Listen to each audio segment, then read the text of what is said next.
The war in Ukraine started while Joe Biden was president. I just got to remind everyone of those facts. And President Trump is the president that's actually trying to end it.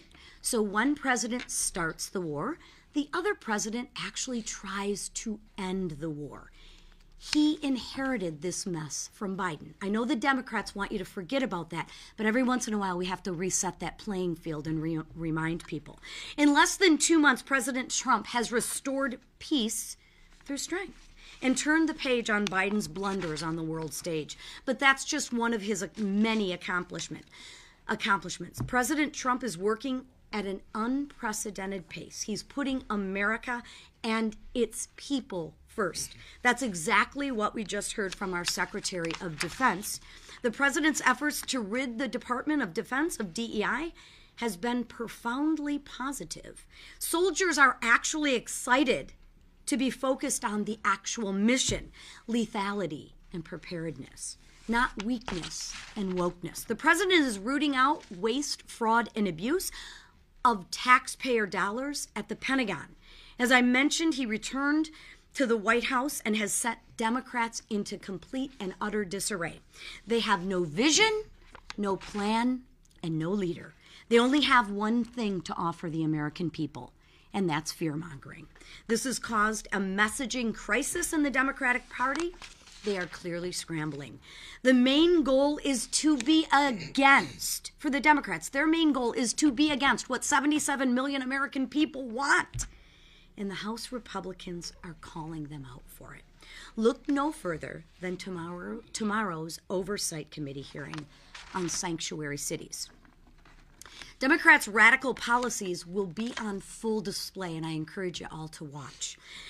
Americans will be reminded that Democrats protect killers, rapists, and drug dealers who find safe haven in sanctuary cities. For example, a Sudanese national who was convicted of raping a victim under 13 years old, a Mexican national convicted of a criminal sexual conduct on a victim under 13 years old. Both were arrested by ICE in St. Paul, Minnesota, a sanctuary city. And what do deranged Democrats in Minnesota have to say? They say, well, targeting criminal illegal immigrants threatens their safe spaces. Threatens the safe spaces of whom? Listen to what the Democrats are saying. Instead of showing empathy, they are siding with and protecting criminals, violent, illegal, alien criminals. Meanwhile, Republicans actually stand with the victims. We actually stand for legal. We actually stand for law and order. What about the American people's safe spaces? Do they count? House Republicans will hold these mayors accountable. Refusing to cooperate with immigration law puts communities and Americans in danger. But it doesn't stop there. Even in the U.S. House of Representatives, deranged Democrats hold briefings and post videos on how to avoid ICE. That's pretty American, huh? They are literally helping criminal, illegal immigrants. This is a result of having no vision for the American people. But I'm here to share with you Americans can be optimistic because real leadership returned to the White House. Leadership in our country that our country desperately needs. The leadership 77 million Americans voted for. Together, President Trump and House Republicans will stop sanctuary cities. Sanctuary city policies are wreaking havoc on our communities, like the ones Representative Gabe Evans represents in the northern Denver suburbs. Rep. Evans has joined us today to help tell the local stories, like the story of the Trende D'Agua who took over an apartment complex in the Denver suburbs. They used it to kidnap and torture people at gunpoint. Not real good people. It's a shame that this is happening in America. But I'll turn it over now to Gabe to let him tell his story.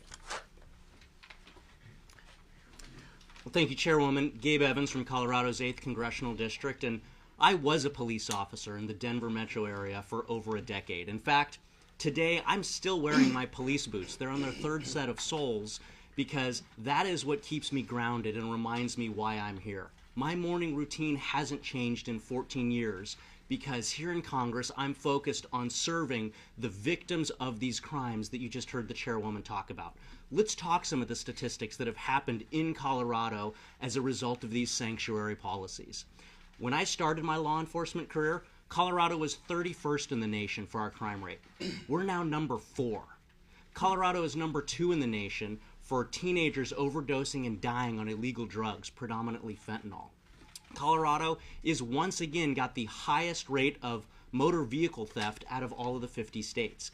As a police officer for over a decade in the Denver metro area, I saw firsthand what was contributing to these problems, and a significant percentage of the blame lays on sanctuary city and state policies that allow violent transnational criminal organizations and cartels to come into our community and find safe harbor. Recent headline news in Colorado showed that violent gangs like Tren de Aragua have looked at Denver, Colorado to be their national headquarters as a result of these sanctuary policies. In fact, very recently, ICE in Denver sent out a tweet where they highlighted that the Denver City and County Jail would not honor ICE immigration detainers, and as a result, they released a Tren de Aragua gang member back into the public. Immigration and Customs officers had to go into the public to arrest this individual again, who assaulted officers in the process. This does not keep our communities safe. This does not protect the victims of these crimes. We know where this fentanyl is coming from. In fact, every month, the death toll of fentanyl in the United States is greater than the total death toll of the September 11th terrorist attacks. And so with the designation of these cartels as terrorist organizations, it's incumbent that sanctuary cities and states get on board with the program and focus on protecting their communities and focus on allowing law enforcement to be able to work with their federal counterparts to be able to degrade and disrupt these criminal organizations that are operating in our communities and peddling poison by using immigration laws to be able to get these violent cartels, get these violent traffickers of people out of our community by using immigration laws and by being able to use that partnership with the federal law enforcement apparatus. And so tomorrow in the hearing, we are going to highlight how these sanctuary city and state policies fail public safety, make America less safe, and why we need to continue to pave the path forward to build those safe communities that we all deserve. I am of Hispanic descent, and so I can speak particularly to the fact that this is something that is critically important to the Hispanic communities. Hispanic communities critically want safe places to be able to raise the next generation here in the United States of America, and tomorrow we're going to highlight how we get these policies in sanctuary cities and states reversed to give that safe future for all Americans, particularly in places like Colorado and Denver. Thank you so much. Thanks, Gabe. Tonight, President Trump will address Congress and the American people to highlight his historic actions and bold vision to renew the American dream. I have no doubt it's going to be big. The president's first 43 days in office can be summed up in 4 words: promises made, promises kept. From bringing back American manufacturing with over $1.7 trillion in new investments, to saving taxpayers billions by rooting out waste, fraud, and abuse in the federal government, to reestablishing peace through strength and America's position on the world stage, to paving the way for our country to achieve energy independence once again, and ending the crisis at our southern border, resulting in the lowest border numbers in history, and even driving reverse migration. President Trump has delivered countless victories to celebrate tonight. And if it's a preview of what's to come, which I believe it is, America has a great 4 years to look forward to as President Trump renews the American dream and unlocks our country's golden age. Now, before I go, I want to say that I'm also looking forward to welcoming my guests for the joint address tonight in the Capitol. Minnesota House Speaker Lisa Demuth is going to join us, and hockey legends, gold medalists from 1980, Buzz Schneider and Rob McClanahan. These three certainly represent the best of Minnesota and the American spirit. And with that, I turn it over to our leader. All right. Well, let me first say happy Mardi Gras, everybody. Today is Mardi Gras Day in my home city of New Orleans. This is a Mardi Gras king cake, which we enjoy to celebrate the day. This is not to torture you. This is to let you know I've gotten this for each of you. So that it's all cut up. I'm going to pass this around. You don't have to write nice stories about me. You can, but this is we like to share our celebration. There'll be about 1 million people from all around the world on the streets of New Orleans celebrating with the crew of Zulu, the crew of Rex, riding, and it's a great family event. My parents took me to Mardi Gras parades when I was a kid, and we take our kids now and pass that tradition on. I am so glad to be with all of you today, but I wish I was in New Orleans celebrating Mardi Gras. But here, put your cameras down for a minute, take a piece, pass it around. If you get the baby, the tradition is there's a plastic baby in one of the slices. That means you have to throw the next king cake party. So we'll let you know where to get the cake, and you'll want more, believe me. Anyway, on that note, so we start off on a really good note. We love to celebrate things. We're celebrating a lot. Tonight, President Trump is going to be celebrating the renewal of the American dream. And he's going to go into a lot of detail about how his agenda not only is starting to be carried out in just less than 2 months. It's been a riveting pace that President Trump took to start getting our country back on track, but the work is just beginning. Here in the House, and obviously Congress has to play a critical role in helping the president do this. Part of that is passing President Trump's agenda. And one of the things we did from the speaker on down is committed to getting the agenda moved through one big, beautiful bill, which means budget reconciliation, starting that process by passing a budget so then we can get to the reconciliation phase. And last week, with an overwhelming, not one vote to spare, literally just by the margin we needed, which is all it takes, right? We passed our budget to the Senate to start the process of putting into law the things we need to do to deliver on that Trump agenda that 77 million people went to the polls to give all of us a mandate to do. In fact, the American people insisted that we do these things to reverse the damage from the Biden-Harris agenda. Number one, stave off a tax increase. Make sure that middle-class families don't see a massive tax hike. And notice every Democrat voted no last week, which means Democrats voted to put a tax on over 99% of families that make less than $1 million. You hear them talking about millionaires and billionaires. The people that would be hurt by Democrat actions are people that make well under $1 million.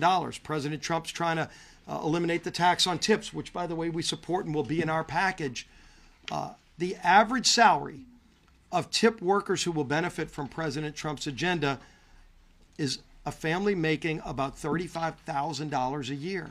That's who will benefit from that provision. You know, and they talk about billionaires and Elon Musk all day long because they want to hide the fact that it's middle and lower income families who will benefit from the Trump agenda, because those are the people that have been devastated the most by the high inflation, high taxes, high cost of living we've seen from the Biden agenda. More energy production in America, manufacturing more things in America. That's in our bill. And it's going to be in this package that moves through. And for some reason, every Democrat wants to vote no on an agenda that lowers gas prices, lowers food costs. When people complain about the price of eggs, you can try to make political hay about it. You can try to do something about it. And you do something about it by lowering the energy cost, the cost to get products to the grocery store. And every Democrat voted no because they are okay with those families paying more. Well, families are fed up. And President Trump's going to be laying out tonight the things not only that he's already done, he's done a phenomenal job at getting the border secure. We need to do our part at funding the wall, funding the technology for our Border Patrol agents. That's also in our bill.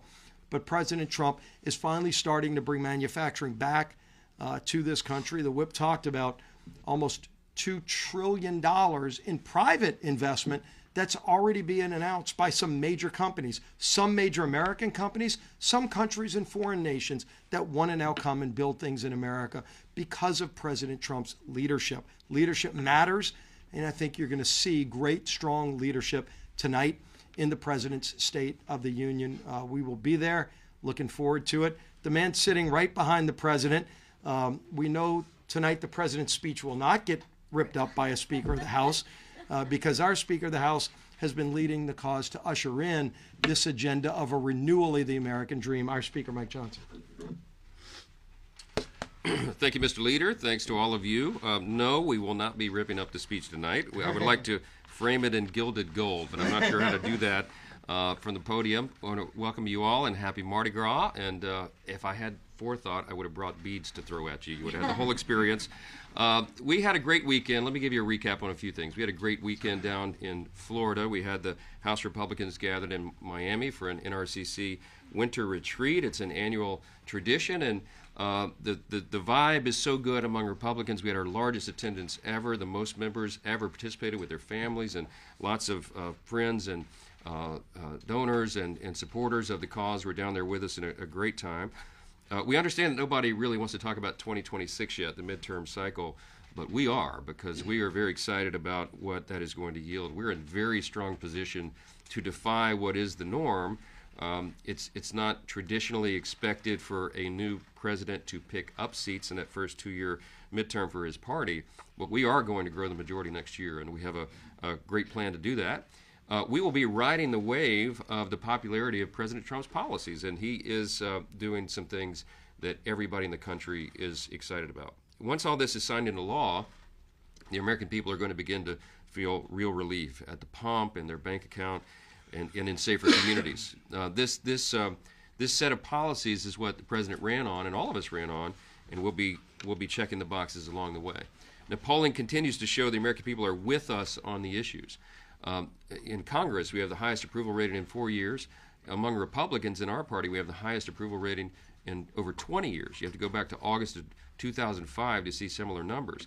And I think the reason for that is because we're restoring common sense. And that is the theme that the president keeps reiterating over and over. We're restoring what makes sense to the people. And this contrast between our policies and our ideas and this common sense agenda is very different than our Democrat colleagues. They are defending wasteful government spending right now. They're opposing tax cuts for working families. They're supporting open borders in sanctuary cities, you heard about this morning.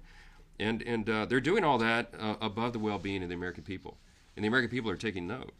And while House Democrats struggle to find a message that hasn't already been rejected by the American people, House Republicans are going to continue to deliver for the country. Speaking of delivering for the American people, President Trump makes his triumphant return, of course, tonight, as was mentioned. It's 5 years after his last State of the Union address. This is a joint address to Congress, not a State of the Union, because a State of the Union is typically delivered on or around the sort of the 1-year anniversary, first year in office. But this president is working so quickly, I invited him to come early in the process to give this joint address because there's so much to report to the people, and we're delighted he's going to be there. If he just stood at the Speaker's rostrum and read off all his list of accomplishments since January 20th, we'd be there all night. I don't expect it will go that long. He's going to give a truncated version of this. But there really is so much to celebrate.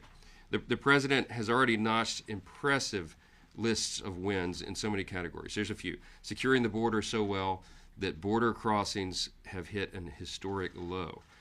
Deporting criminal illegal aliens. Taking on the cartels directly. Standing up to terrorists. Bringing hostages back home. Working to secure peace around the globe. Ending the weaponization of government, bringing investments and jobs back to the U.S., unleashing American energy, keeping men out of women's sports that the Democrats don't seem to agree with us on, and cutting waste, fraud, and abuse. I mean, all this has been happening in just 43 days. It's hard to believe. He's just been in office 43 days, and that's just one sample list of what's been accomplished. It is, as our whip said, promises made, promises kept, and we're going to keep that going, and he's just getting started. So we look forward to hearing more about his vision for the future tonight, and we will continue to work with him hand in hand to deliver and implement the America First agenda and renew the American dream, which is what will be the subject of his discussion tonight. So with that, I'll take a few questions, and we'll go. Yes? Thank you, Mr. Speaker. Democrats have been seizing on footage of protesters at Republican town halls, and now they're pushing back on, I guess, reporting that there's been discretion that Republicans should hold less town halls. I mean, do you think that that's what your members should be doing? Do you think that they should be? Well, look, we've been encouraging our members to communicate directly with their constituents, and they're anxious to do that. There's lots of different ways and forums to do it. You could do it in telephone town halls. You can have small subgroups of people from different industries and segments of the community. We find that to be very, very productive, and more productive than if you just go to an open forum right now. Why? Because we've seen this movie before. George Soros-funded groups and others literally pay protesters, and I saw my friend Hakeem Jeffries decrying that I've said that, but we know that that is a fact. Democrat activists who don't live in the district very often will show up for these town hall events, and they'll go in an hour early and they'll fill all the seats. And so the constituents and the people from the community that are actually represented don't even get a seat. Now, I'm not saying everyone in these, all the Democrats in these town halls that you've seen on television were not from the local area, but look, there are people who do this as a profession. They're professional protesters. So why would we give them a forum to do that right now? The best thing that our members can do is communicate directly, frequently, consistently with their constituents, and there are other avenues to do it than just going in to try to give the other side sound bites. I mean, they're doing this for the cameras, we all know it, and I think it's wise not to play into it right now. So that's my position. Yes? Speaker, would you have preferred, or should Secretary Rubio have gone through the Congress on the $3 billion arms sales announced to Israel over the weekend? And what do you hope to hear from President Trump tonight on what's next for Gaza? Well, I think we'll have some important information on that tonight. From my perspective, what is happening at the Secretary of State, Department of Defense, and of course all through the White House is well within the President's authority. They have discretion on some of these funds and how to use them.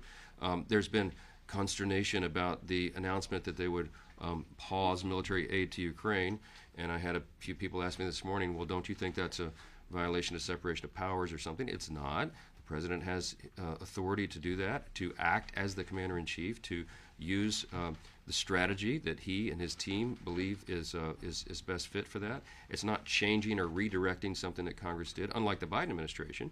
You remember with Israel, he was basically redirecting whole categories of, for example, armaments and bombs that Congress had duly enacted, had voted to send to Israel. They were trying to redirect and hold it in perpetuity. This is different. A temporary pause, I think, is a strategic move by the Commander-in-Chief, and we support that. And so we'll see. I think there'll be more information about it tonight and in the days ahead, and we'll see how it develops.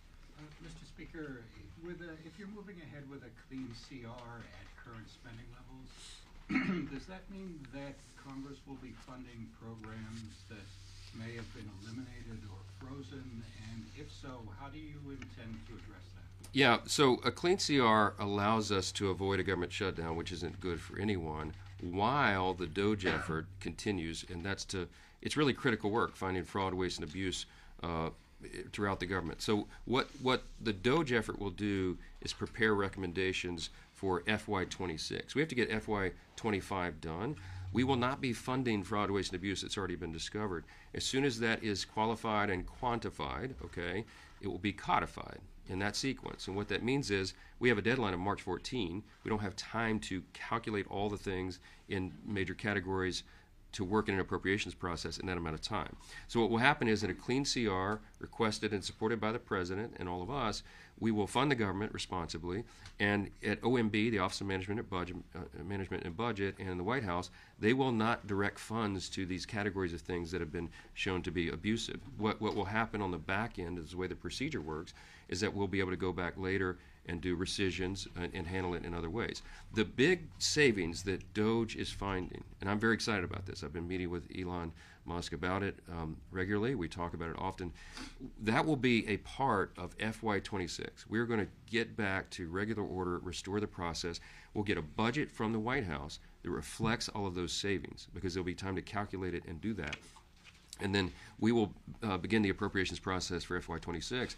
I think it's going to be a very exciting development, because we're going to do it differently than it's been done in years. We'll have whole categories, big savings, I believe, that will change the equation. And it's going to be a great thing for the American people. Last question, guys. On Ukraine? What's Is it there are major tariffs that have obviously going into place today. Lots of concerns from the business community, from Americans. What is your message to those who are very worried that we could be at the start of a long and painful trade war? Well, look, I don't think anybody envisions a trade war or looks forward to that, but I do think President Trump makes a great point. I've always thought of myself, I came up as a Reagan Republican, and we believe in free markets and free trade. And the president was really ahead of his time. Back in 2015, 2016, when he first began to run for president, he would often correct us. He'd say, yes, free trade, but fair trade. And he made a great point. I mean, a lot of people had blinders on. There was all these countries around the world that have taken advantage of America. The America First agenda is to reset those relationships. And his idea of reciprocal tariffs policies is actually really comports with common sense. I mean, if we have a country that we have a huge trade imbalance with because they're charging 100% tariff on imports from the U.S., well, then we need to bring that down. How do we bring it down? By giving them a dose of their own medicine. Now, this is not an adversarial thing. This is to continue good relationships and trade policy. So I think this initiative will achieve that desired result. My suspicion is if there's a country that's charging us hypothetically 100% tariffs on imports and we do the same, they will begin to lower those import tariffs pretty quickly. And you will get back to a point of equilibrium that does resemble free trade again. I think that's good for the American people and for our country. And as the president said, just have a little patience with this, let it play out, see how it develops, and I think at the end of the day, America's going to be better off. American consumers, American families, and all of us as a nation and as a people. So we support it, and we'll see what happens, and thank you all for being here this morning. Thank you. Ukraine can ask, we cut off funding, we cut off aid to an ally of war. Well, I just addressed it. So it's a temporary pause, and it is to do a reset. I am heartened by the development that President Zelensky has indicated that he does want to do this deal after all in the mineral rights. I certainly encourage that to happen, and he needs to come and make right what happened last week, the shocking developments in the Oval Office. And if he does that, I think this is the win-win-win scenario for everybody involved. I think it's the best deal that could be offered, and it will assist the Ukrainian people. So I encourage him to do that. Thank you. A nice, Mardi Gras. That was great, and great tie, great tie. Yeah. Did anybody get the baby? Right here. All right, you did it. Here. You get your own question, okay? Happy Mardi Gras. Happy Mardi Gras. I did. See that? Look, cherish it.